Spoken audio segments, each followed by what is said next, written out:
साड़ी दे जाते हैं, बस वही साड़ी उसके साथ सिलाने के लिए देती है। फिर शाम को पता नहीं दीदी कहाँ से कांदा लहसुन की महक आ रही है।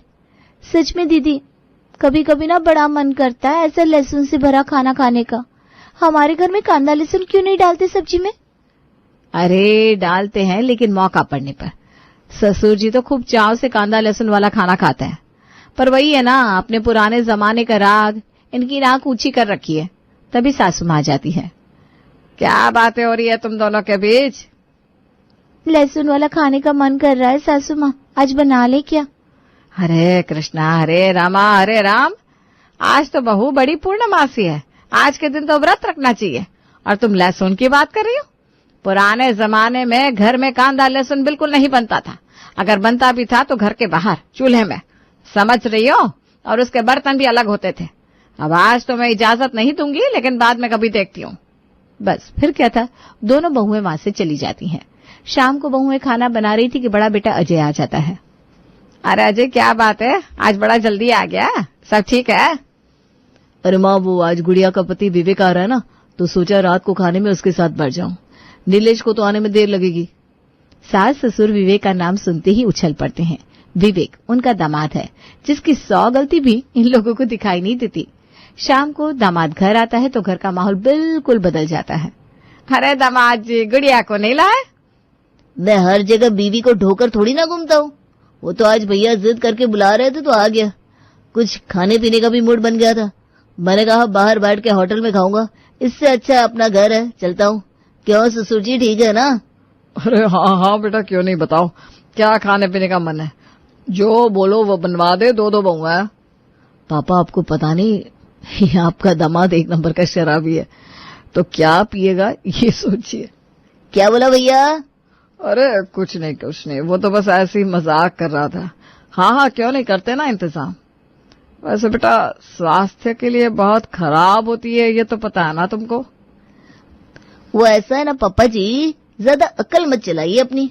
बोल रहा हूँ ना, कांदा भजी बना दीजिए, और वो भी छोटी वाली भाभी से कहिएगा। वो क्या है ना, अलका भाभी ने बहुत पहले कांदे के पकौड़े खिलाए थे मुझे। आज तक उसका टेस्ट मेरे मुंह में बसा हुआ है। अलका तो ये सुनकर खुश हो जाती है। हे भगवान, कुछ और मांगा होता तो वो भी मिल जाता।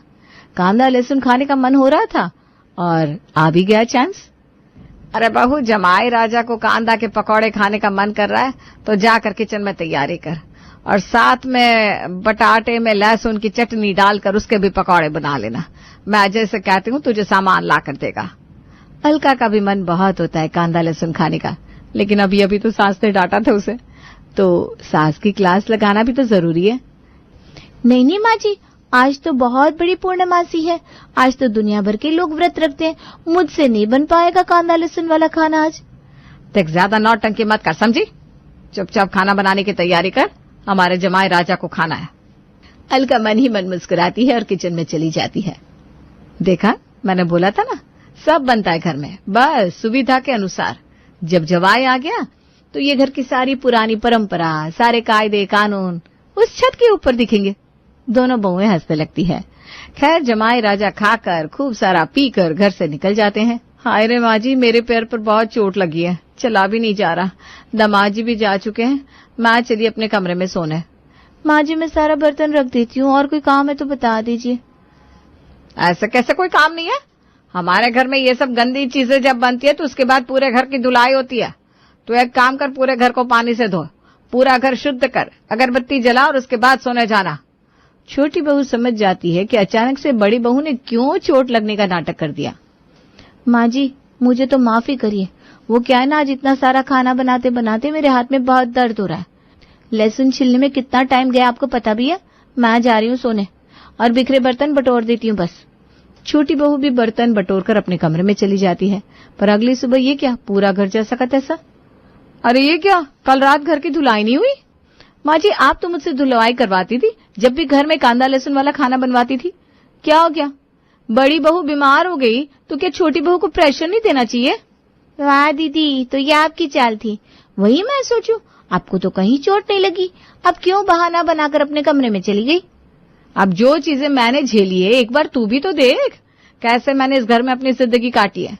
पूरा खाना बनाने के बाद, सबको खिलाने के बाद, बर्तन बटोरने के बाद, पुरानी परंपरा का पालन करते हुए पूरे घर को पानी से धोकर अगरबत्ती जलाकर सोने जाती थी।